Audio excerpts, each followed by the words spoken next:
Bon dia, moltes gràcies. Bueno, ante todo quiero agradecer a la Escuela de Administración Pública y a la Dirección de la Revista Catalana de Dret Públic la invitación para participar en este acto de presentación del número 47 de la revista, en el que, dejando a un lado el mío, pues hay artículos que tienen un gran interés y que también les recomiendo mucho más que el mío, en realidad.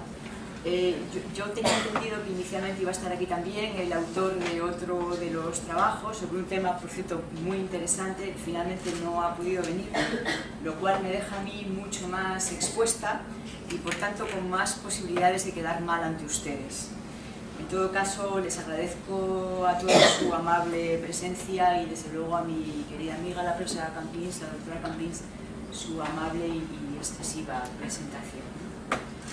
Lo primero que quiero apuntar es que esta ha sido mi primera experiencia con la revista y que ha sido una experiencia enormemente satisfactoria. Antes he tenido ocasión de comentarlo particularmente. Yo he podido comprobar el rigor, la seriedad y la profesionalidad en el funcionamiento de la revista, tanto en lo que se refiere a las evaluaciones científicas anónimas como al cumplimiento de los plazos y al uso de la aplicación informática a lo largo de todo el proceso de elaboración y de revisión del trabajo, y eso facilita mucho la tarea. Quiero decirlo expresamente y darle las gracias. Y en segundo lugar, tengo que señalar que el tema de mi artículo, que ha sido citado por la doctora Campins, pues es un tema que está abierto, todavía puede tener recorrido. La verdad es que ha estado abierto desde el principio, porque cuando el Consejo Editorial de la revista me propuso ocuparme de él, fue a comienzos de junio de 2013, pues entonces todavía no existía ese Real Decreto que ya ha sido citado, el 513/2013, que se publicó en el BOE un mes después, en julio de 2013. De forma que entonces, cuando empezamos a hablar del artículo en cuestión, el motivo inmediato que había suscitado el interés del Consejo de la revista, pues había sido una sentencia del Tribunal Constitucional de febrero de aquel año, ¿no? Luego resultó que una vez comprometida a hacer el artículo, pues se ampliaron las perspectivas del tema y casi se convirtieron en el objeto principal del trabajo, que además se ha ampliado y se ha casi ampliado al derecho público en su conjunto, ¿no? Porque el tema tiene una dimensión muy importante de derecho administrativo, de derecho constitucional, de derecho público en general. Eso por una parte, pero es que además de eso que sucedió durante la elaboración del trabajo, resulta que el tema sigue al día de hoy todavía abierto, por circunstancias a las que luego me voy a referir. Entrando ya en el desarrollo de la cuestión, yo he partido de una de las dimensiones que pueden generar la responsabilidad económica del Estado. Como ya se ha dicho aquí, yo me he centrado en el caso o la responsabilidad económica que se puede derivar de las sentencias dictadas por el Tribunal de Justicia de la Unión Europea al amparo del artículo 262 y 3 del Tratado de Funcionamiento de la Unión Europea, en relación, como saben, con la inejecución de sentencias por incumplimiento. En esos casos, como bien saben, sobre la base de esas disposiciones que acabo de citar, el Tribunal de Justicia puede condenar a multas coercitivas y a sumas a tanto alza. Ese sistema de control, como es bien sabido, afecta por supuesto a todo Estado miembro, pero tiene unos perfiles singulares en el caso de los Estados compuestos, habida cuenta de que el que responde es el Estado, pero el incumplimiento puede haber sido provocado por la acción u omisión de algún ente subestatal, Länder, regiones, comunidades autónomas, o puede haber sido provocado conjuntamente por el Estado y el ente subestatal correspondiente. La Comisión Europea está, como saben, haciendo un amplio uso de ese artículo, que antes era el 228.2 del Tratado de la Unión Europea, ahora el 260 del TFUE que ya he citado. Y en la actualidad, como consecuencia de ese activismo de la Comisión Europea, pues en la actualidad ya hay, si no me equivoco, 22 sentencias dictadas sobre esa base, ¿no? Y de ellas, salvo dos que de manera bastante paradójica han sido meramente declaratorias, una en relación con Italia, otra en relación con Alemania, y otras dos sentencias en las que el Tribunal de Justicia desestimó el recurso de la Comisión porque entendió que la Comisión no había aprobado suficientemente lo que planteaba, fue un caso con Alemania y otro con Portugal. En todos los demás supuestos, el Tribunal de Justicia ha impuesto condenas con sanciones pecuniarias de importes elevados o elevadísimos.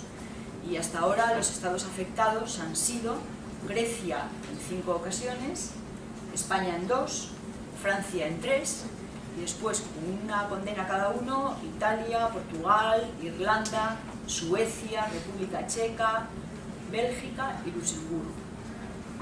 Además, en el momento presente, la Comisión está empezando a utilizar también las posibilidades que le brinda el párrafo 3 de ese artículo 260 del TFUE.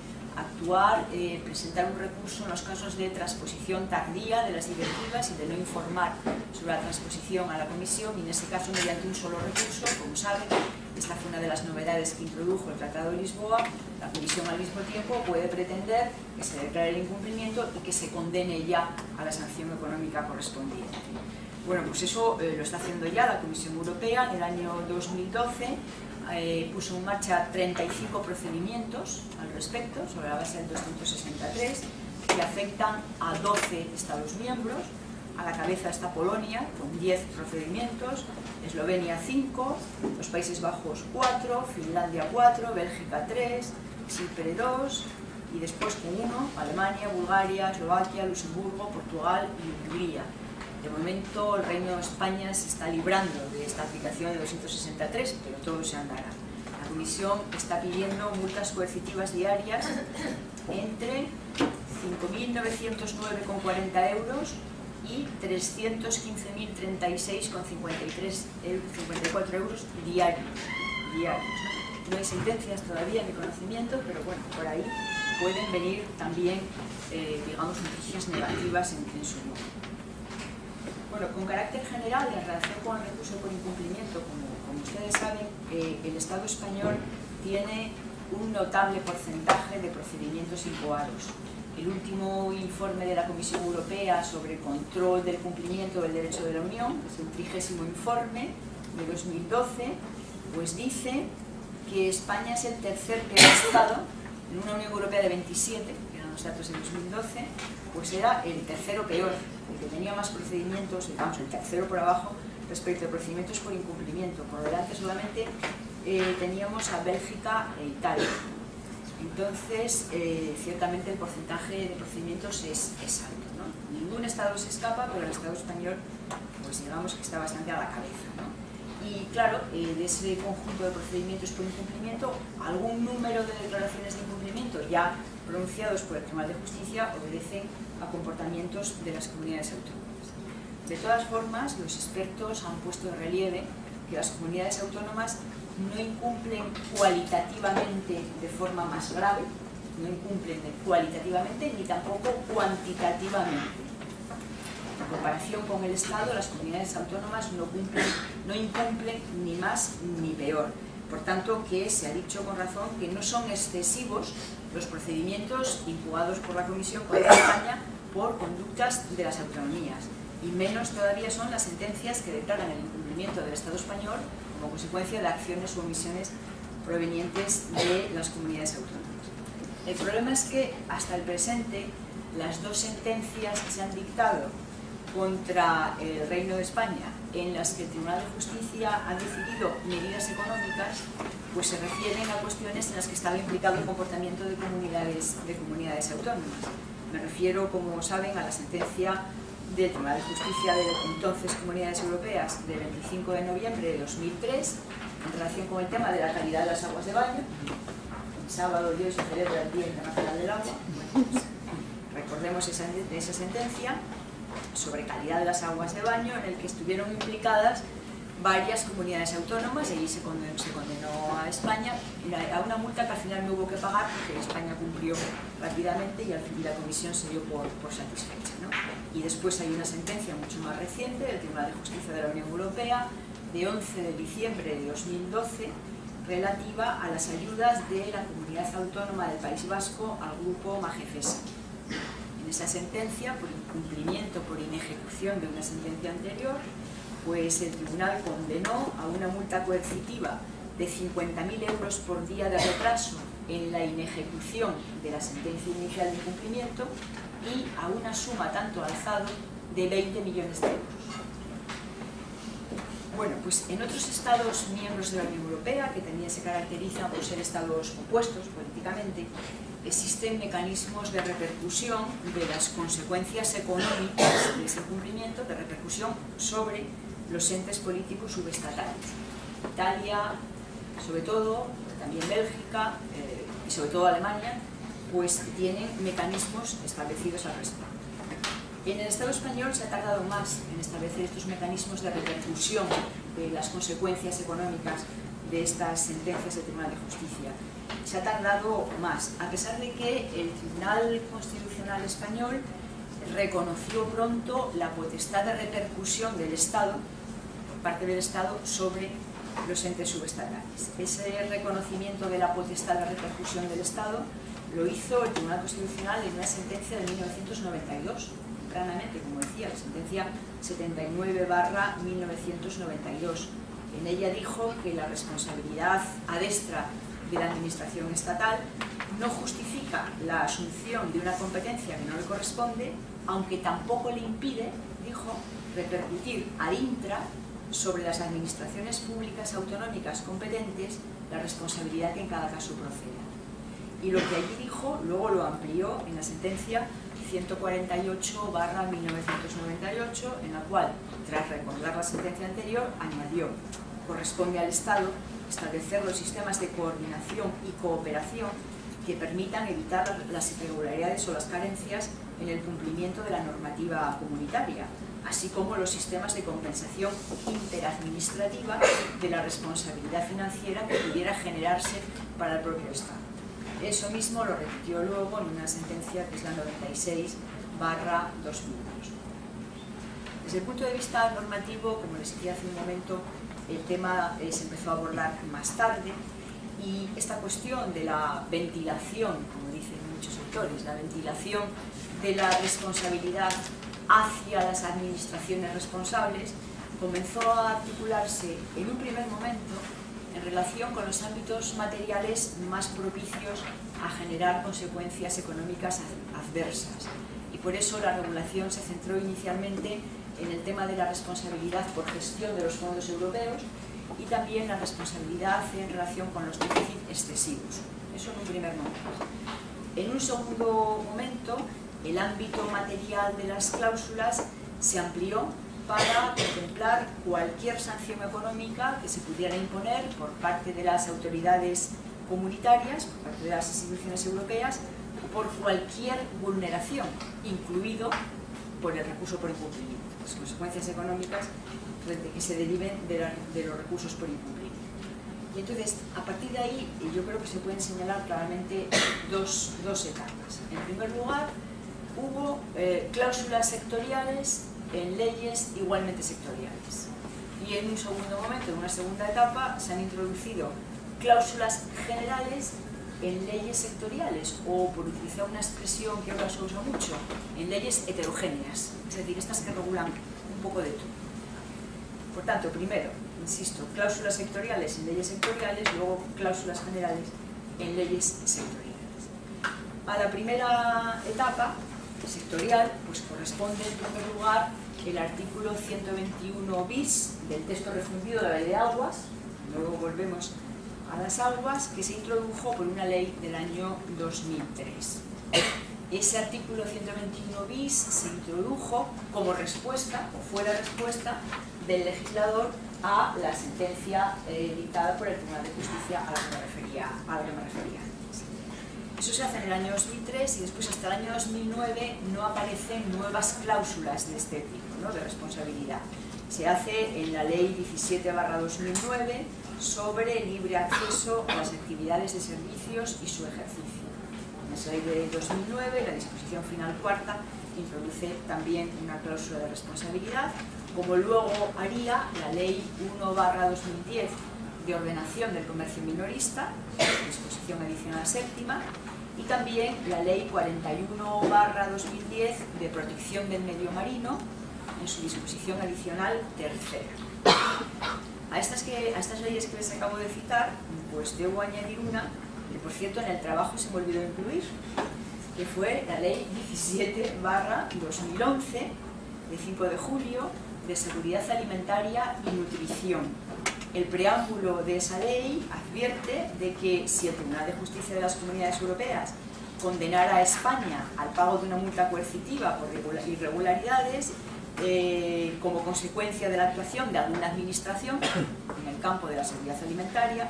El importe le sería detraído en el siguiente ejercicio presupuestario de las partidas que hubieran sido que debiera transferirles el Estado. Y lo que dice el preámbulo de esa ley de seguridad alimentaria y nutrición pues se desarrolla en el artículo 23 de la ley en cuestión. Bueno, reconozco este olvido en mi trabajo, que lo subsano ahora verbalmente, pero también tengo que decir que les pasó desapercibidos a los dos evaluadores anónimos que en su día revisaron el trabajo. Yo me lo he encontrado ahora al preparar esta intervención. Bueno, nunca está. Valorando en conjunto estas cláusulas sectoriales, pues he dicho con razón que prestan más atención a la consagración del principio de responsabilidad, el principio, más que a la fijación de criterios para determinarla o a la articulación de un procedimiento. Va sobre todo al principio. Y por otra parte, ha habido algún recurso de inconstitucionalidad ante el Tribunal Constitucional que, entre otras cosas, afectaban a algunas de estas cláusulas sectoriales en leyes sectoriales. Sin entrar a las que se referían, por ejemplo, al tema de estabilidad presupuestaria y demás, quiero citar exclusivamente la sentencia 36/2013, del 14 de febrero, que resuelve un recurso de Castilla-La Mancha contra, entre otros, el artículo 121 bis de la Ley de Aguas y su texto refundido. En esa sentencia, el Tribunal Constitucional desestima el reproche de inconstitucionalidad sin esforzarse mucho, la verdad, no le dedica muchas líneas, y se limita a invocar ese poder de repercusión del Estado sobre las administraciones que ya había establecido en las sentencias a las que ya me refiero. Bueno, pues durante esta primera etapa de regulación sectorial, de cláusulas sectoriales, pues tanto el Consejo de Estado como algunos sectores doctrinales defendieron la superación de ese enfoque casuístico y proponían la aprobación de una ley estatal que desarrollara los supuestos de responsabilidad y el procedimiento a aplicar. Sin embargo, como voy a poner de relieve a continuación, a lo que hemos llegado por ahora es a una cláusula general en una ley sectorial o heterogénea desarrollada posteriormente mediante un real decreto, ese decreto 515/2013. Ese salto cualitativo, porque en cualquier caso es una nueva etapa que supera la de cláusulas sectoriales en leyes sectoriales, ese salto a la cláusula general lo realizó la Ley de Economía Sostenible de 2011, en su disposición adicional primera. Ahí está la primera regulación general, la primera cláusula general, bajo la rúbrica de responsabilidad por incumplimiento de normas de derecho comunitario. Y al año siguiente, en 2012, se aprueba la Ley 2/2012 de estabilidad presupuestaria y sostenibilidad financiera. Esa ley consagra en su artículo 8 el principio de responsabilidad y luego la disposición adicional segunda de la ley en cuestión, de estabilidad presupuestaria y sostenibilidad financiera, pues regula de nuevo la responsabilidad por incumplimiento de las normas de derecho comunitario. Ahí dice que el Estado puede repercutir en las demás administraciones y que se hará un procedimiento en el cual será el Consejo de Ministros, previa audiencia de la Administración o administraciones interesadas, el que decidirá la repercusión correspondiente y se habilita al Gobierno de España a desarrollar reglamentariamente esa disposición. Bueno, sobre esto hay una cuestión en la que no voy a entrar porque aquí hay expertos que saben muchísimo más que yo sobre esta cuestión, y es que se ha discutido si esta disposición adicional segunda de la Ley Orgánica de Estabilidad Presupuestaria y Sostenibilidad Financiera debe o no tener rango de ley orgánica, porque desborda, se ha dicho, el marco del artículo 135 de la Constitución, ¿no?, sobre el que se basa la ley orgánica en cuestión. El propio Consejo de Estado lo indicó en su dictamen sobre la ley, pero eso es un tema en el que no voy a entrar. Entonces, en paralelo a estas cláusulas generales, primero Ley de Economía Sostenible y luego Ley de Estabilidad Presupuestaria y Sostenibilidad Financiera, pues se han ido derogando las cláusulas sectoriales en paralelo. Así ya la propia ley del año 2012 ya deroga una de las leyes sobre el tema del déficit excesivo, una de las cláusulas, y después el Real Decreto Ley 7/2013 de medidas urgentes de naturaleza tributaria, presupuestaria y de fomento de la investigación, el desarrollo y la innovación.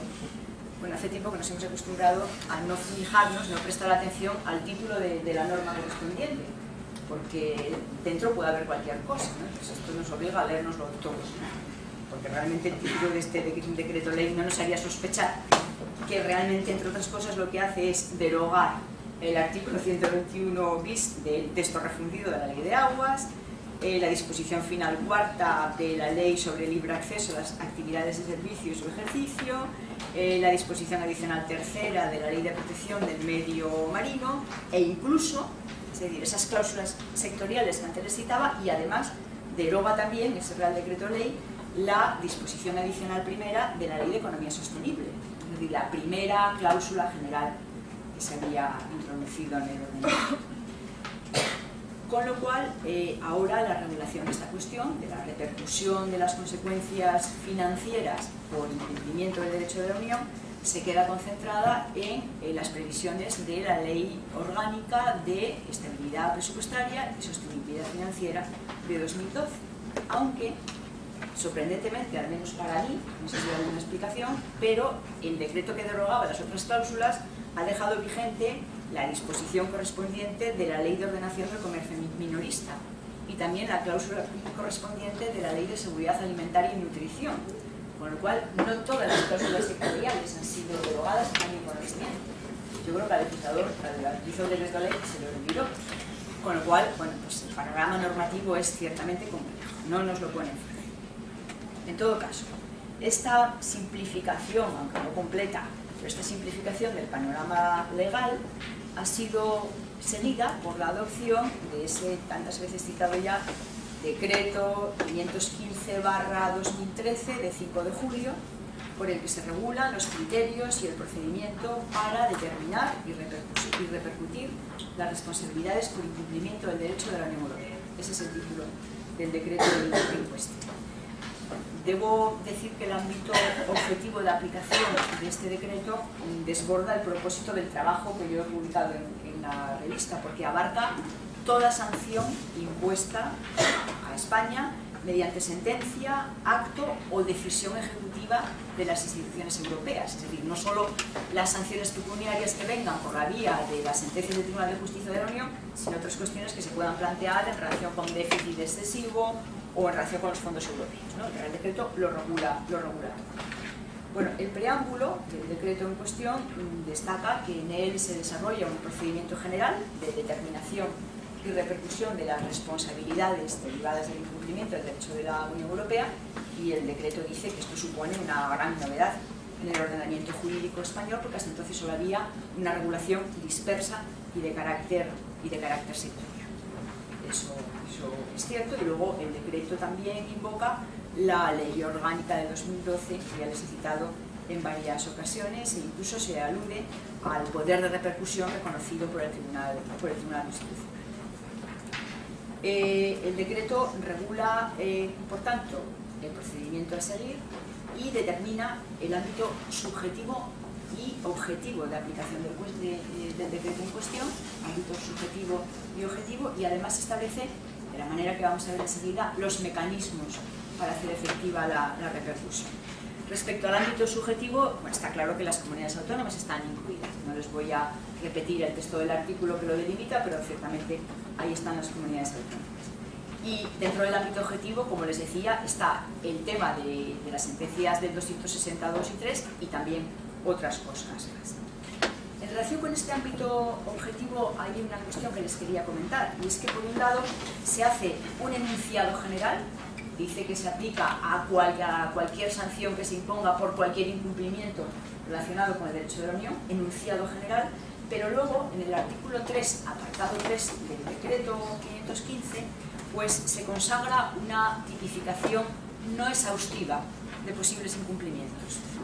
Y entonces se dice que se entenderá que existe un incumplimiento cuando se realicen actuaciones u omisiones contrarias al derecho de la Unión, hasta ahí lo general, y en particular, entre otros, en los siguientes supuestos. Y dice: transposición tardía de directivas, transposición incorrecta de directivas, adecuación tardía o incorrecta de la normativa autonómica a la legislación básica estatal dictada en cumplimiento del derecho de la Unión Europea, mantenimiento en vigor o aprobación de normas contrarias al derecho de la Unión Europea, falta de ejecución o ejecución incorrecta de sentencias, actos o decisiones dictados por las instituciones europeas. Es decir, combinan el enunciado general con un listado abierto, no exhaustivo, ¿no?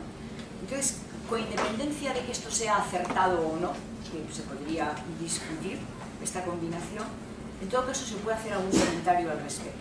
El primero es que, como algunas comunidades autónomas observaron durante la tramitación de este decreto, pues en él no se contempla expresamente la hipótesis de que los incumplimientos de las comunidades autónomas puedan resultar imputables a la propia inactividad o a la actividad defectuosa del Estado, en la transposición, ¿no? Eso lo dijeron las comunidades autónomas cuando se les presentó el borrador de este decreto, ¿no? En su dictamen sobre el decreto en cuestión, el Consejo de Estado se ocupó de este tema, se hizo eco de esta cuestión, pero consideró que esta faceta quedaba suficientemente salvaguardada del decreto a través de lo dispuesto en el artículo 5 del mismo, que se refiere a la responsabilidad concurrente. Para el Consejo de Estado esto era suficiente, ¿no? Bueno, es posible que esta sea una interpretación, expertos mucho más, o expertas mucho más preparadas que yo podrán decirnos si esto es así o no, pero lo que es cierto es que, desde luego, no han querido decir expresamente que se puede producir esta hipótesis. Las comunidades autónomas a veces incumplen porque el que ha incumplido es el Estado. No han querido decirlo expresamente en el texto del decreto, ¿no? Lo cual yo creo que trasluce un cierto interés en poner más énfasis en el incumplimiento de las comunidades autónomas y menos énfasis en los posibles incumplimientos del Estado, ¿no? Y luego, el segundo comentario que quería hacerles en relación con este artículo 3 del decreto: uno de los apartados que les he leído antes dice, uno de los supuestos de incumplimiento es la adecuación tardía o incorrecta de la normativa autonómica a la legislación básica estatal. Es decir, se toma como parámetro de control la normativa básica dictada por el Estado, cuando yo no le veo la razón para decirlo, ¿no? No hay ninguna razón. Lo que importa es, lo relevante es si ha habido incumplimiento o no, si ha habido transposición o no, y si esta transposición ha sido correcta o incorrecta. ¿Por qué meten ahí una referencia a la legislación básica del Estado, ¿no? De nuevo, yo creo que aquí se puede percibir una cierta visión estatalista, ¿no? Yo en el trabajo, de manera un poco cursi, decía un cierto solipsismo estatal, ¿no? Bueno, yo creo que es así, ¿no? Bueno, eso queda ahí apuntado. Después, en sus observaciones al proyecto de este decreto, algunas comunidades autónomas señalaron también algunas otras cuestiones. Por ejemplo, dijeron que el proyecto debía contemplar la responsabilidad descendente, es decir, la que cause perjuicios patrimoniales a las comunidades autónomas o entidades locales por un incumplimiento del derecho de la Unión Europea atribuible solo al Estado, ¿no? Algunas comunidades autónomas pensaban que eso debería regularse también en este decreto, y es verdad que este es un tema que se viene apuntando por la doctrina desde hace tiempo, ¿no? Yo no tengo claro si el lugar para regular esa cuestión es este decreto, que está destinado a repercutir, a regular la repercusión, y en ese caso que se plantea de la repercusión de la responsabilidad descendente no es un problema de repercusión, porque lo único que ha incumplido es el Estado. No sé si realmente había que haberlo regulado aquí o no, ¿no? Y por otra parte, siempre estará la vía de la responsabilidad patrimonial. Podrían utilizar las comunidades autónomas en ese caso. Pero se lo cito porque fue un dato, un elemento que también se trajo a colación, ¿no? Bueno, el decreto establece ciertamente un procedimiento a seguir para declarar la responsabilidad y efectuar la consiguiente repercusión, varios de los capítulos, y lo que se hace es una regulación unitaria de este procedimiento, aunque en las disposiciones adicionales vienen algunas especificidades en relación con procedimiento por déficit excesivo o en relación con los temas de los fondos europeos.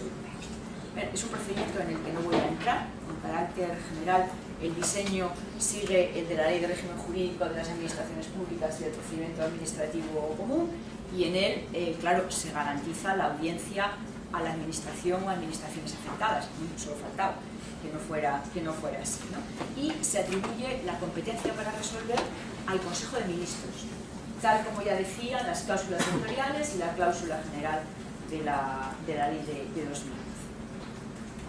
Una cuestión que es relevante es el de los criterios de reparto de las responsabilidades financieras.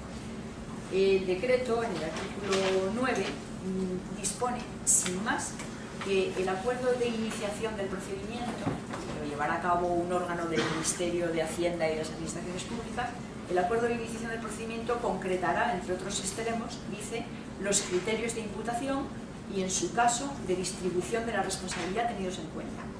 Y se dice también en el decreto que el acuerdo del Consejo de Ministros que ponga fin al procedimiento tendrá en cuenta los hechos y fundamentos recogidos en las sentencias de las que se derive el incumplimiento de la normativa europea y recogerá los criterios de imputación tenidos en cuenta para declarar la responsabilidad.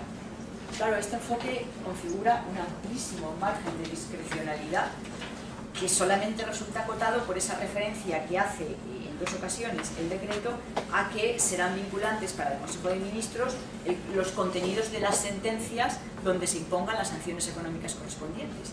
Pero eso es todo. Por tanto, en realidad no hay criterios generales. Se deja a que en cada caso se establezcan los criterios por parte, en primer lugar, del órgano del Ministerio de Hacienda y luego por el acuerdo del Consejo de Ministros con el que termina el procedimiento. Esa es una cuestión que yo creo que merece comentario. Y luego también creo que merece la pena comentar que por lo que se refiere a los mecanismos de repercusión de las responsabilidades, es decir, sobre qué recursos se va a ejecutar la responsabilidad, pues el artículo 17.3 del decreto dice que la compensación, deducción o retención se llevará a cabo, en primer lugar, por cargo a los recursos o flujos satisfechos por el Estado en aplicación de los regímenes de financiación que le resulten aplicables a las comunidades autónomas, comunidad foral, entidades locales, etc. En primer lugar, a los regímenes de financiación, al sistema de financiación. Y con carácter subsidiario, sigue diciendo, la compensación, deducción o retención se llevará a cabo sobre las transferencias, subvenciones u otras asignaciones de carácter finalista, contemplados en la Ley de Presupuestos Generales del Estado o en mecanismos presupuestarios. Y también se podrá hacer con cargo a los fondos de la Unión Europea, siempre que la normativa de esos fondos europeos lo permita. Bueno, pues durante el trámite de elaboración de este decreto, alguna comunidad autónoma también cuestionó la posibilidad de que se recurriera a asignaciones de carácter finalista.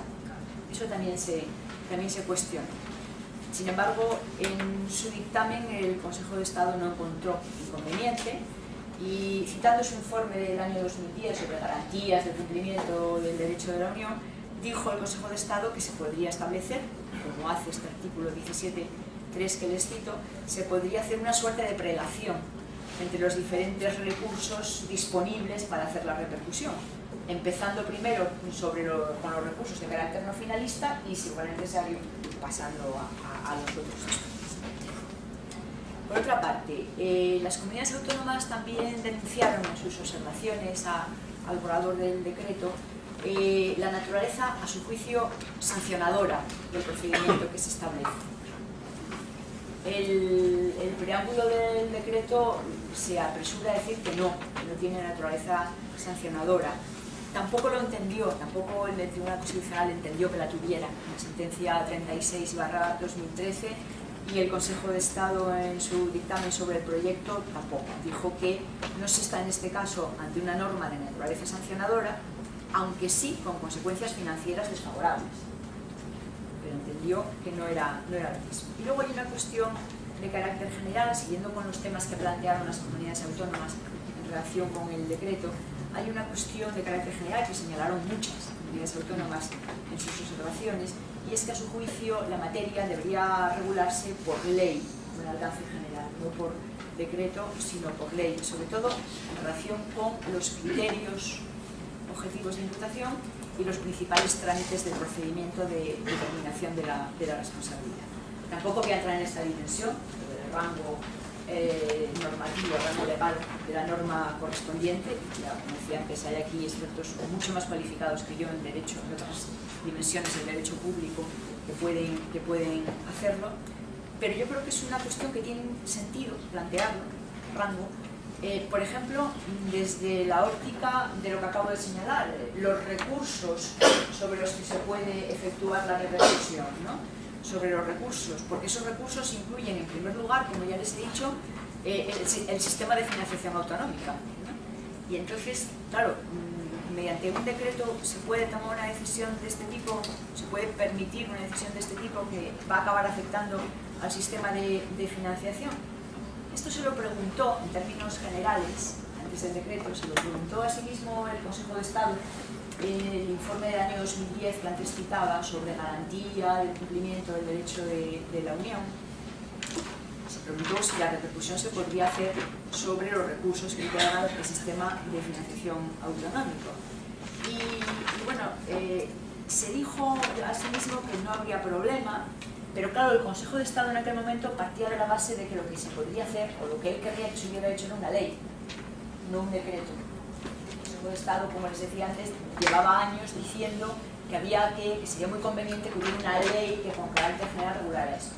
Desde esa óptica, el Consejo de Estado dijo que no veía problemas, ¿no?, a que resultaran afectados mediante esa ley, se permitiera que luego se afectaran los recursos de la financiación autonómica. Pero de todas formas, el propio Consejo de Estado, en ese informe de 2010, decía que podría, lo leo textualmente, podría resultar aconsejable incluir en el bloque normativo de la financiación autonómica una previsión expresa sobre la posibilidad de hacer efectiva la repercusión sobre recursos integrantes del sistema de financiación. Pues no hay que olvidar, decía, que se pretende construir un sistema de repercusión de aplicación generalizada que, aunque no altera propiamente los elementos definitorios de la financiación autonómica, se proyecta sobre el destino de dichos recursos. Entonces, bueno, esa es una cuestión que estaba ahí. Sin embargo, cuando el Consejo de Estado emitió el dictamen sobre el decreto 515, no dijo nada. Lo he dicho antes en realidad general, pero no dijo nada. Entonces, lo que quiero decir con todo esto es que nos podríamos plantear si al menos estos apartados del artículo 17 del decreto, que son los apartados 2 y 3, pueden ser regulados en este texto o deberían serlo en otro de rango superior. Lo dejo apuntado para que los expertos nos lo resuelvan. Bueno, hasta aquí les he expuesto en líneas generales el sistema vigente, ¿no? La Ley de Estabilidad Presupuestaria y Sostenibilidad Financiera, su artículo 8, su disposición adicional segunda, y el decreto 515/2013. Pero les decía al principio que el tema está abierto, y efectivamente es así, y lo está por dos razones. En primer lugar, porque en la actualidad está pendiente ante el Tribunal de Justicia de la Unión Europea un nuevo recurso de la Comisión contra España relativo a la inejecución de una sentencia del Tribunal de Justicia del año 2006, por la que se declaró el incumplimiento del Reino de España por no recuperar determinadas ayudas fiscales del País Vasco, ayudas fiscales consideradas ilegales por varias decisiones de la Comisión del año 2000. En las conclusiones que se han hecho públicas el 23 de enero de este año, la abogada general le propone al Tribunal de Justicia condenar a España a una suma tanto alzado de 50 millones de euros. Con lo cual, ahí tenemos un nuevo susto que se puede materializar enseguida.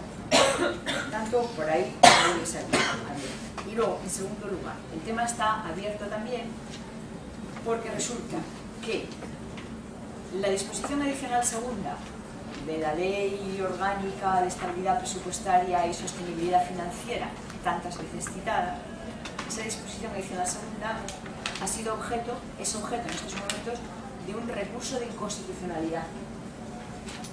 El decreto 515/2013, también citado mucho, pues es objeto de un conflicto positivo de competencia. Y el decreto 7/2013, el que derogaba la mayoría de las cláusulas sectoriales, pues también ha sido objeto de otro recurso de inconstitucionalidad en lo que atañe a una disposición que modifica la Ley General de Subvenciones para remitirlo todo a la disposición adicional segunda de la Ley Orgánica de Estabilidad Presupuestaria y Sostenibilidad Financiera. Esa parte de ese decreto 7/2013 también es objeto en estos momentos de un recurso de inconstitucionalidad. Todo ello por obra del Gobierno de Canarias, que es quien ha presentado estos dos recursos de inconstitucionalidad y ese conflicto positivo.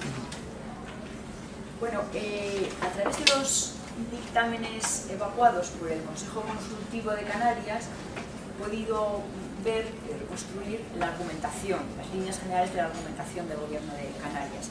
La argumentación es idéntica para los dos recursos y para el conflicto positivo. Básicamente lo que dice el Gobierno canario es que de las sanciones impuestas por el incumplimiento del derecho de la Unión debe responsabilizarse la Administración que ostente la competencia material sobre la acción o omisión que ha dado lugar a ese incumplimiento, sin que el Estado tenga un título de repetición.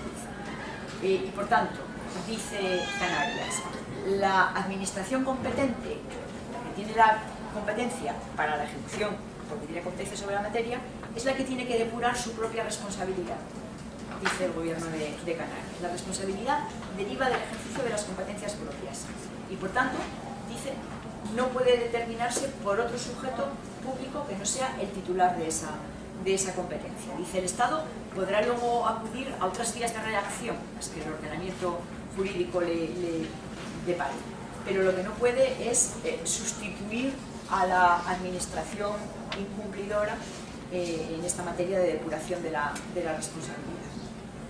Esa viene a ser, en líneas generales, el argumento fundamental del Gobierno de Canarias. También plantea complementariamente la inconstitucionalidad de la disposición adicional segunda de la Ley de 2012 porque excede de las materias derivadas a la Ley Orgánica. El Gobierno de Canarias piensa, como antes les comentaba yo, que ahí se ha ido más allá, en esa disposición se regulan cosas que no están previstas en el artículo 135 de la Constitución, que es de lo que se deriva la Ley Orgánica correspondiente. Bueno, en sus dictámenes, el Consejo Consultivo de Canarias no comparte la posición del Gobierno de la Comunidad Autónoma. Entiende que los preceptos impugnados no contemplan aspectos relativos a la ejecución del derecho de la Unión Europea, sino que es un mecanismo de asignación de responsabilidades que tiene por finalidad hacer efectiva en el presupuesto de la Administración incumplidora la sanción impuesta por las instancias europeas. Entonces, para el órgano consultivo canario, el cumplimiento de la sanción, leo textualmente, el cumplimiento de la sanción y su repercusión a la Administración o administraciones incumplidoras ha de quedar residenciado en la competencia estatal, sin que por ello puedan entenderse afectadas las competencias estatutariamente asumidas por las comunidades autónomas, pues no se trata del ejercicio por parte del Estado de competencias autonómicas, sino de hacer frente a las responsabilidades contraídas como Estado miembro de la Unión Europea. Entonces, el Consejo Consultivo de Canarias entiende que con esto no se está operando una sustitución de la competencia autonómica, que sigue en la comunidad autónoma correspondiente, y no se altera, a su juicio, el orden constitucional de distribución de competencias. Lo que sí entiende el Consejo Consultivo es que la disposición adicional segunda de la Ley de 2012 excede del artículo del marco material delimitado por el 135 de la Constitución y que, por tanto, no debería haberse regulado mediante esa ley. Bueno, por su parte, el Consejo de Ministros del Gobierno de España, el 18 de octubre de 2013, acordó responder al requerimiento de competencia del Gobierno de Canarias en relación con el decreto 515, en el sentido de que, claro está, debe ser desestimado, porque, dice el Consejo de Ministros, no se trata de resolver si la responsabilidad se ha producido o no, lo que ya se ha establecido en el ámbito de la Unión Europea, sino de establecer los criterios y el procedimiento para determinar y repercutir las responsabilidades. Y según el Gobierno de España, pues esto está amparado por la jurisprudencia del Tribunal Constitucional. A todo esto que está abierto tengo que añadir otra cosa más, y es que la Diputación Foral de Vizcaya ha presentado ante el Tribunal Supremo recurso contencioso administrativo contra el decreto 513/2013.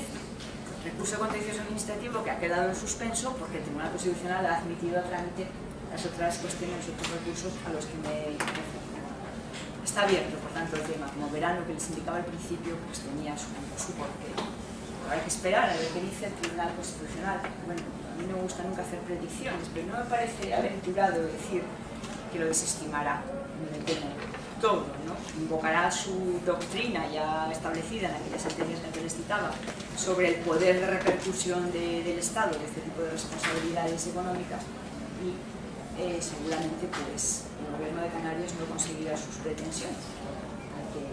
Hay que esperar. Ahora bien, con independencia del resultado que tengan todos estos recursos ante el Tribunal Constitucional y ante el Tribunal Supremo, pues al referirme al contenido del decreto 515/2013, bueno, ya he hecho alguna referencia a lo que yo creo que es una clara deriva proestatal que se puede observar en ese texto, ¿no? Para terminar, voy a añadir alguna observación más en esa misma dirección. Es lo siguiente, la mayoría de las observaciones presentadas por las comunidades autónomas en relación con el decreto, con el proyecto de decreto, aparte de todas las observaciones que ya les he indicado antes, pero además criticaban la falta en esa norma, en el decreto, de una mayor participación de las comunidades autónomas y de las entidades locales en su caso. Yo creo que tienen razón, que tenían razón.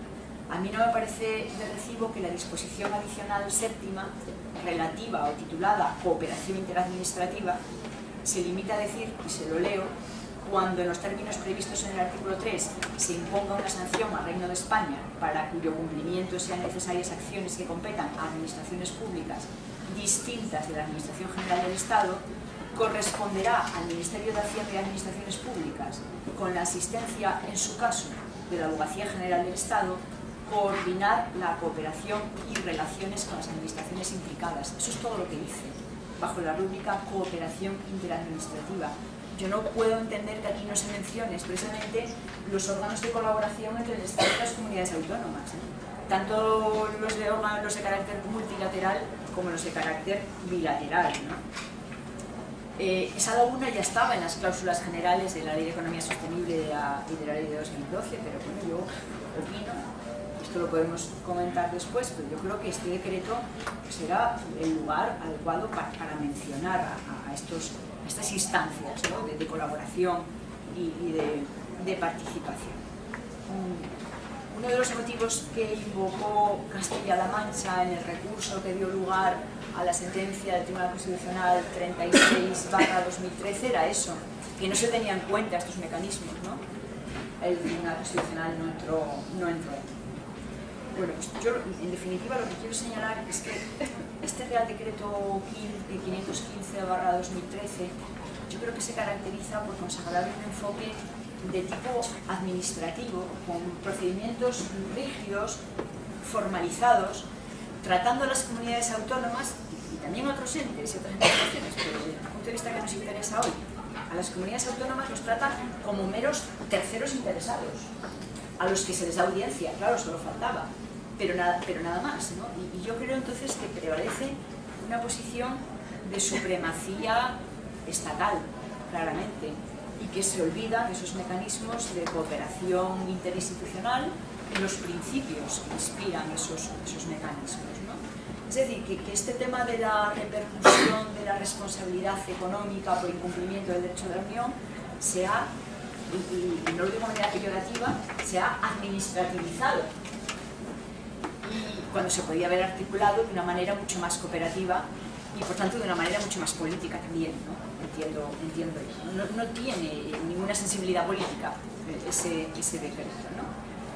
Y por eso yo en el trabajo que me han publicado amablemente en este número 47 de la revista, pues yo termino ese trabajo diciendo que en lo que atañe en particular al procedimiento del 260 del TFUE, pues tanto la CALUE, Conferencia para Asuntos Relacionados con la Unión Europea, como las conferencias sectoriales y por supuesto las comisiones bilaterales, que además están potenciadas por los nuevos estatutos de autonomía, pues son instrumentos que pueden jugar un papel muy útil y que tendrían que haber sido tenidas en cuenta a la hora de articular este procedimiento, ¿no? Al igual que también deberían pensar en actualizar ese acuerdo de ya 1997 sobre participación de las comunidades autónomas en los procedimientos ante el Tribunal de Justicia, teniendo en cuenta que también los nuevos estatutos de autonomía tienen previsiones sobre acción de las comunidades autónomas ante el Tribunal de Justicia. Y sin embargo, pues no parece que eso esté planteado. Así es como yo termino el trabajo, porque creo, y aquí sí que termino el trabajo y mi intervención ahora, porque yo creo que incluso cuando llega el momento de exigir responsabilidad, el diálogo y la cooperación siguen siendo necesarios, o son incluso, si me permite, más necesarios que nunca. Bueno, pues esto es lo que yo quería comentarles. Muchas gracias por haberme escuchado.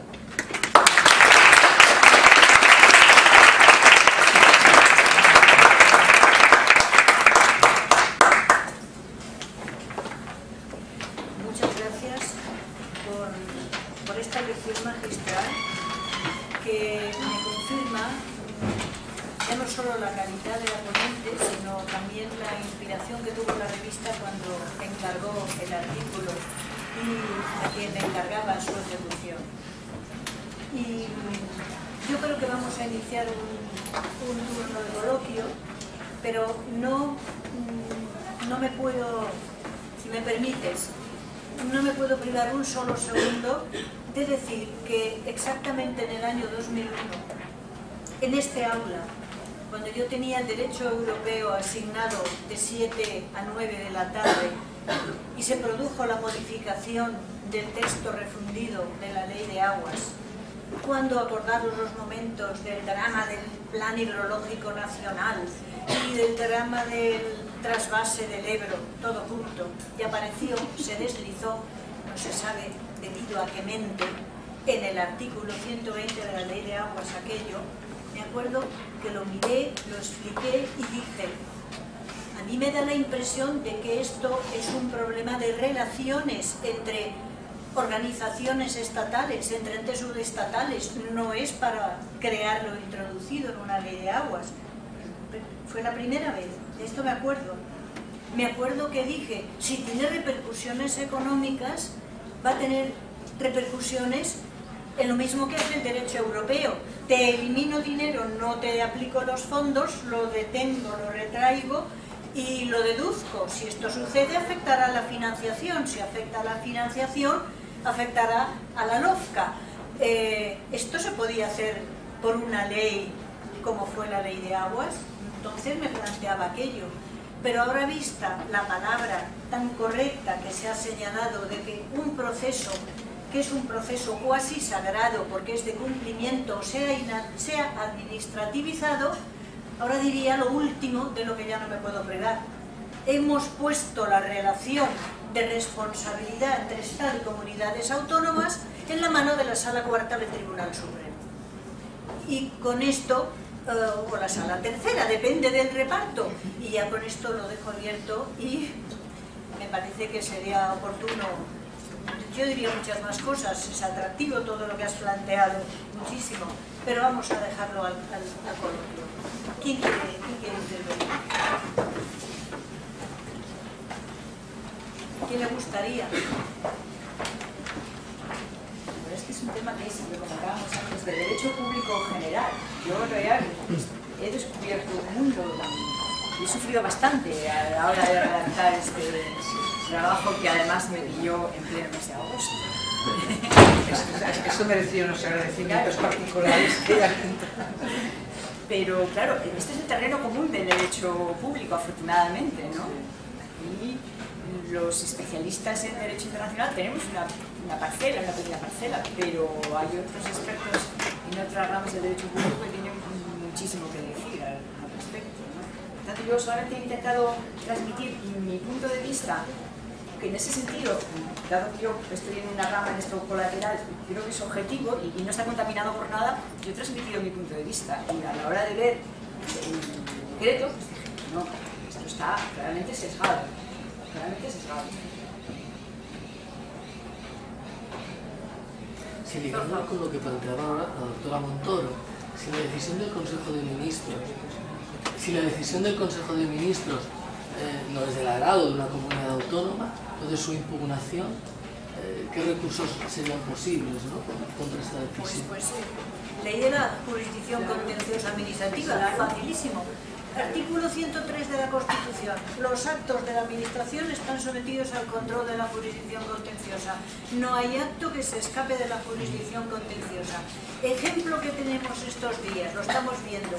El último reducto de absolutismo constitucional que le quedaba al gobierno, que era el indulto, y que en muchísimos países el indulto no era impugnable ni ante un tribunal constitucional ni ante un tribunal contencioso, aquí se están impugnando los indultos. Por lo tanto, impugnados los indultos, ya se puede decir que no hay reducto ninguno de administrativación de los poderes públicos vía Consejo de Ministros, que sería la cúspide, exento de.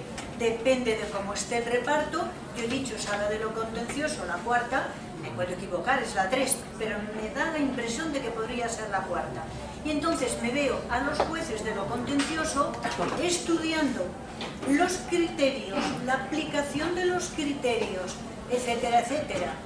Porque suponiendo, como ha dicho muy prudentemente la ponente, que no le gusta hacer profecías, a nadie nos gusta, pero yo lo que veo es que de cuando en cuando va bien hacer brujerías, porque en esta clase yo lancé aquella brujería y se ha visto todo lo que empieza mal hecho, mal acaba.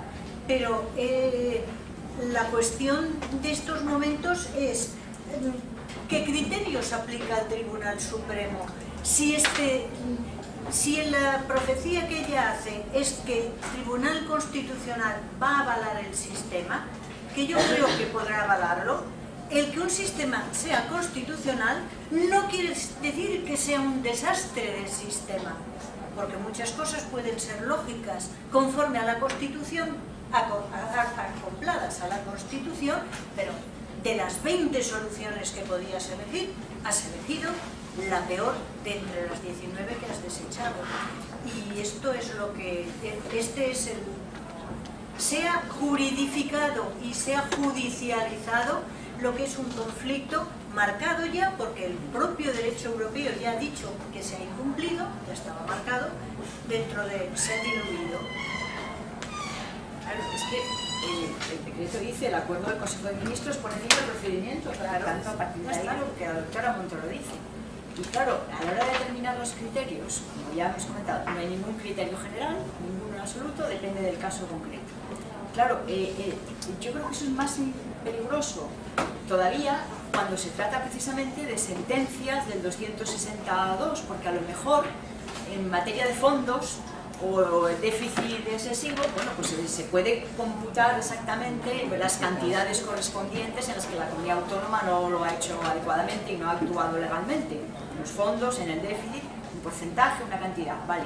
Pero las sentencias que condenan por la vía del 262 ponen la cantidad global, 20 millones de euros, multa coercitiva tanto diaria o semestral o lo que sea, pero claro, nunca cuantifica, porque no es papel del Tribunal de Justicia de la Unión Europea decir, bueno, en esto la comunidad autónoma tal tuvo un tanto por ciento de culpa, la comunidad autónoma cual tuvo el 25 y el Estado el 53, eso no lo hace el Tribunal de Justicia, o sea, no se puede esperar. Por tanto, por mucho que aquí se dice en el decreto que el Consejo de Ministros tendrá en cuenta y estará vinculado por lo que diga la sentencia del Tribunal de Justicia de la Unión Europea, es que la sentencia no le va a resolver esa cuestión de los criterios concretos, porque eso al final son números y son porcentajes. Por tanto, ¿quién lo va a hacer? El Ministerio de Hacienda. Y luego lo va a consagrar el Consejo de Ministros. Y en su caso luego ya el Supremo.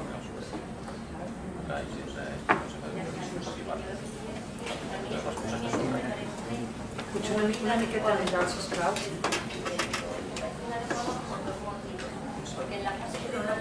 Disculpe, es que no se le oye. No, el procedimiento fijado en el Real Decreto me parece inadecuado por dos motivos. Primero, porque en la fase precontenciosa, ¿no?, que da lugar a aquella primera sentencia declarativa de incumplimiento, la participación de las comunidades autónomas va un poco al remolque del Estado. O sea, que nosotros podemos mandar documentación, podemos participar en todas las fases, pero la dirección la tiene el Estado. ¿Hasta qué punto seremos responsables de lo que la dirección diga cuando hay o puede haber un cierto desacuerdo? Ya no entrado, digamos, ya en la fase ante el propio tribunal, donde las comunidades autónomas no pueden intervenir en los procesos de incumplimiento. Entonces, la defensa y el diseño de la defensa lo tiene el Estado para acabar poniendo ante ti la responsabilidad. Claro, de ahí que yo sugiriera que ese acuerdo habría que modificarlo del 97, habría que modificarlo para adaptarlo, adecuarlo a la situación actual, donde se puedan plantear todas estas cuestiones que afectan de manera directa a las comunidades autónomas. Es que son procesos en los que la comunidad está representada a través del Estado. El Estado decide las alegaciones que formulamos. No solo ante el tribunal, también en la fase previa ante la comisión, en todo el procedimiento de incumplimiento, las alegaciones que formulan las comunidades autónomas van a través del Ministerio de Asuntos Exteriores y los ministerios sectoriales afectados que integran las alegaciones que se afectan a diversas comunidades, las integran, las homogeneizan y las formulan.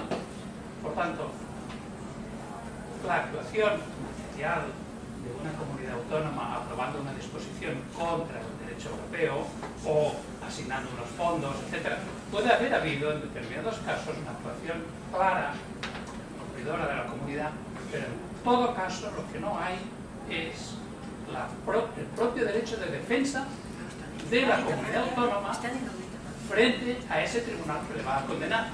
Con lo cual, cuando uno no tiene derecho de defensa, que tenga que asumir la responsabilidad por decisión del Consejo de Ministros, bueno, realmente, digamos, una facultad de Derecho, creo que esto es importante dejarlo claro, digamos, que atenta a los más elementales criterios de defensa en derecho. En cambio, el Estado, cuando le interesa, pues sí invoca a la comunidad autónoma. En la sentencia del asunto Magefesa, la de diciembre de 2012, a la hora de proponer el Estado español al Tribunal de Justicia la suma tanto alzado, España quería rebajar el importe, lógicamente, y entonces decía, es que el Producto Interior Bruto que hay que computar no es el del Estado español en su conjunto, sino el del País Vasco exclusivamente. O sea, para eso sí le convenía invocar a la comunidad autónoma, según convenga.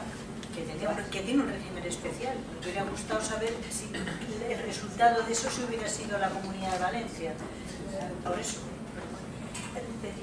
Sí, hola. Quería preguntar qué es lo que usted cree que motiva esa posición claramente tan sesgada del Estado en contra de las comunidades. Bueno, yo no soy abogado, pero bueno, era para preguntarlo. ¿Cree que es una razón política o...? Mi opinión es mi opinión personal exclusivamente, pero yo pienso que sí, eso pone de relieve la falta de sensibilidad del gobierno que ha adoptado, que ha aprobado este decreto, es decir, del actual gobierno del Estado español en relación con todo el tema autonómico en su conjunto. Y en otros temas tampoco tiene sensibilidad, en mi opinión. No hemos venido aquí a hablar de otros temas. Claramente, falta de sensibilidad y una visión centralista de estas cuestiones y de muchas otras.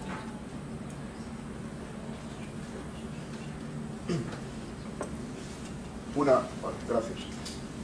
Una cuestión quería plantear, que realmente no se trata de sanción por incumplimiento o por inejecución de la sentencia.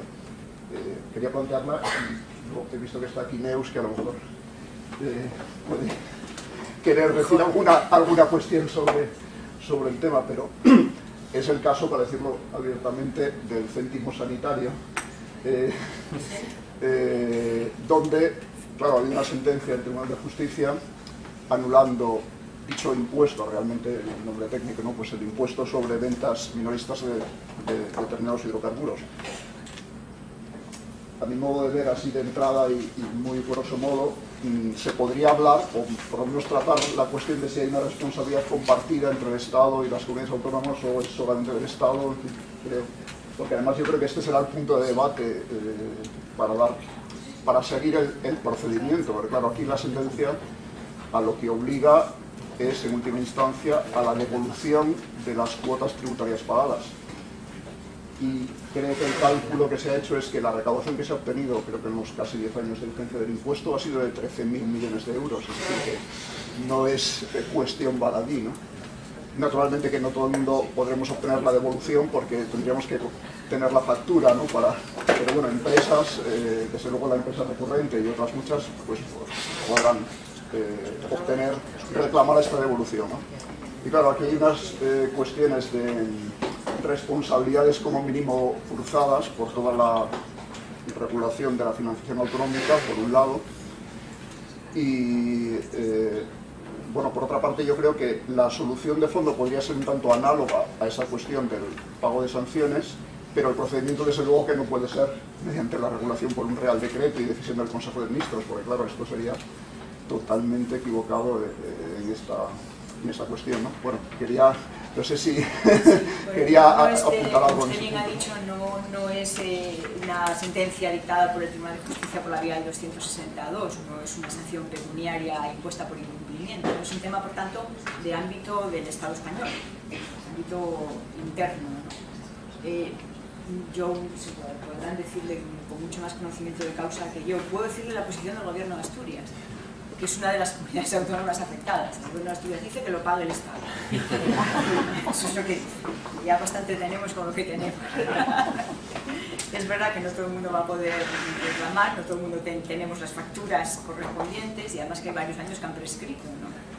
Pero el sentir de las comunidades autónomas también ha parecido percibible. Es que las comunidades autónomas dicen que sea el Estado. Por alusiones. A ver, el tema es, por el momento tenemos 10.000 solicitudes de reclamación. Hay ya en Cataluña solo 10.000 solicitudes de devolución.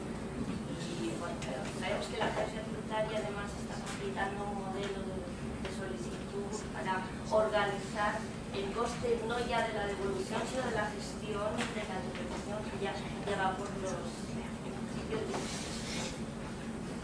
Dicho esto, y por lo que afecta a quién deberá responsabilizarse, bueno, las comunidades autónomas se limitaron a hacer uso de una posibilidad de financiación de gasto sanitario que se facilitaba al Estado. El Estado prevía la posibilidad de que las comunidades autónomas financiaran el gasto sanitario a través del impuesto de venta minorista de hidrocarburos. Es un impuesto que se articula en el tipo autonómico y el tipo estatal. El tipo estatal va también a las comunidades autónomas vinculado al gasto sanitario.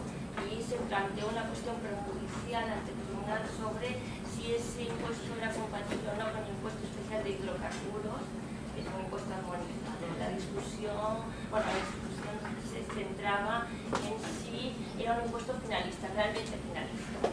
Y es lo que intentamos demostrar en... Bueno, pues bien, es cierto que en paralelo a la cuestión prejudicial había un procedimiento de incumplimiento por parte de la Comisión Europea que había llevado a la modificación de la norma por parte del Estado español, modificación de la norma que se basaba en la inadecuación al derecho europeo de la figura tributaria interna. En ese procedimiento de incumplimiento las comunidades autónomas no participaron, no se nos dio ninguna opción, pese a que éramos las ejecutoras del tributo y las que habíamos activado el tipo autonómico. Y allí está un primer problema. Y por ello, como el impuesto ya se había modificado porque se considera contrario, en el momento de plantear la defensa de la posición de las comunidades autónomas acerca del Estado en el Tribunal de Luxemburgo, nos basamos en la buena fe. La existencia de buena fe impide que la sentencia tenga efectos retroactivos. Lo único que pedíamos era que fueran conscientes del coste económico que tenía y la buena fe de la Comunidad Autónoma de Cataluña, que no había tenido conocimiento de la existencia de esas dudas de adecuación al marco europeo. Bueno, el Tribunal de Luxemburgo analiza la cuestión desde el punto de vista del Estado y dice: el Estado español sabía que había un procedimiento de incumplimiento, por lo tanto el Estado español no puede alegar buena fe y no distinguía entre Estado español y comunidades autónomas. Bueno, nosotros creemos que nuestra buena fe era evidente y que por lo tanto la responsabilidad debe vamos a ver. Es más, el Tribunal de Justicia dice que al Estado español se le avisó reiteradas veces y que que continuó en su actitud. Y por otra parte, el Tribunal de Justicia invocarle los argumentos económicos para limitar los efectos de la sentencia, como bien sabe. Hay que decirlo siempre, naturalmente. Pues señale la buena fe y el impuesto es tan elevado Bueno, había algún precedente, pero Muy poquito. vale, claro, todavía. ¿Puedo? No, es porque todos estos temas vistos desde el punto de vista abstracto de las disciplinas jurídicas en las que estamos encasillados, derecho internacional, público, privado, derecho administrativo, etcétera, se diluyen. Pero si uno va a los residuos o vas a las aguas, que son temas europeos, pongo temas europeos, uno se da cuenta del desastre o del dislate que se está haciendo con este tipo de regulaciones. Por una razón. Esta materia yo he tenido ocasión de estudiarla desde el punto de vista de la técnica normativa. Es decir, cómo se difumina el derecho europeo por una mala técnica normativa. Y yo podría señalar, así está escrito, que yo creo que somos especialistas en diluir la ejecución y la aplicación del derecho europeo por una mala técnica normativa. Mala técnica normativa que a veces viene sin mala fe, sino simplemente, si me perdonan, por el sistema de que se ha utilizado una forma de legislar chapucera. Y todo esto vino de ver, si pasamos revista a la historia, cuando aparece esa disposición en la Ley de Aguas, aparece porque en el año 1998 tuvimos una condena en materia de aguas, calidad de aguas, e incumplimos la sentencia, y en el 2000, me puedes corregir, en el 2001 o en el 2002 aparece la primera condena en toda la historia de la Unión Europea de la multa coercitiva. Se dice, nunca nadie había desobedecido al tribunal y el Reino de España ha incumplido pues la segunda. Y aquella aparecen los famosísimos 60.000 euros diarios. 60.000 euros diarios por semestrales. O semestrales. En Grecia fueron diarios en la primera sentencia y los España nuestros consiguió fueron convencer al tribunal que claro, que la calidad de las aguas de baño solamente las puedes comprobar cuando es temporada de baño. Exacto. Y ahí conseguís. Exacto. Y el detalle es el detalle, pero lo mismo pasa en materia de residuos. Entonces, ¿qué es lo que está sucediendo? Está sucediendo que nuestro sistema de competencias es un sistema complicado. Y es un sistema complicado y es el menos apto quizá para ejecutar algo que viene de un tercero y que es el club en el que todos hemos entrado y hemos entrado voluntariamente, que en el fondo es la fuente de las fuentes. Resultados. Y por lo que has dicho de legislación básica, ¿cuántas veces las comunidades autónomas han tomado directamente el derecho europeo como legislación básica? Porque se podía. Porque en materia de residuos lo básico está en la norma europea. El Estado puede decir cooperen, pónganse de acuerdo, tengan en cuenta los entes locales, pero lo demás, catálogo de residuos, reciclaje, elementos a valorar, a revalorizar, está en el derecho, más no se puede hacer. Entonces, yo creo que como se ven las cosas más claras quizá es materia por materia. Que esto nace en la ley de aguas, que aparece ya en una ley sectorial, que aparece en la ley de subvenciones, que aparece en la que luego vienen en esas que tú les llamas leyes heterogéneas, en técnica legislativa llamamos leyes de objeto múltiple, que son las que vuelven loca. Leyes de objeto múltiple porque te encuentras, pues eso, regulado esto en una norma que es del mercado minorista o en la de economía sostenible, que eso es el grupo mixto donde aparece todo. A mí me da la impresión de que no es el sistema el que se ha buscado. Desde el punto de vista de técnica legislativa, este sistema está condenado a ser inútil. Que tiene una vocación centralista, no lo duda nadie, pero no más centralista que todo lo que se está haciendo en los últimos 10 años en esta materia, lo haya hecho quien lo haya hecho. Pero yo creo que no sé si por mala fe o simplemente por mala técnica legislativa en cualquier caso. Quizá ahora ahora estamos esmerándonos en el sistema de barrer para el centro. Y luego, por otra parte, también hay que reconocer que el gobierno no ha estado bien asesorado. Yo creo que el Consejo de Estado en muchas ocasiones, cuando ha dictaminado leyes, proyectos de ley que el gobierno le ha sometido a su consideración, no ha querido quemarse. Ha querido decir, bueno, es una fórmula. Bajo el sistema de mantener la discrecionalidad del poder legislativo, bueno, es una fórmula. Podría haber otras, pero esta es compatible. Entonces, desde ese punto de vista, los órganos consultivos ni los autonómicos han ayudado, no podían ayudar en esta materia, y desde luego el supremo órgano consultivo del Estado tampoco ha ayudado. Me parece, es la impresión que me da. Es un sistema que ha tardado 10 años en resolverse, se ha resuelto tarde y mal, y como has puesto de manifiesto de la manera más meridiana. Es que la técnica legislativa no puede ser ciega. Tiene que tener unas opciones políticas de base. Finalidades. Claro. Entonces, esa es la cuestión, y es lo que yo intentaba poner de relieve ante su pregunta. Es que, claro, la opción política en este caso está claro, es una opción centralista. Luego ya la técnica tiene que adaptarse a las opciones políticas y no al revés, entiendo yo. Sí, pero en este país ya se sabe que la ley es un mensaje, que es algo divulgativo y que el incumplimiento de la ley tiene pocas sanciones. Claro, pero en este caso ya es un tema más amplio, ¿no? Estamos ya inmersos en otro. ¿Alguna cuestión más?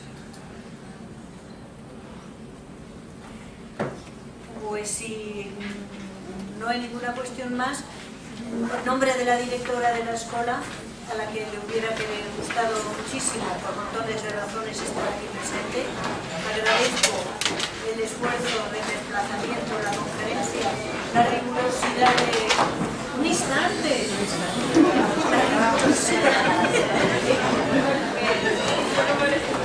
y enhorabuena.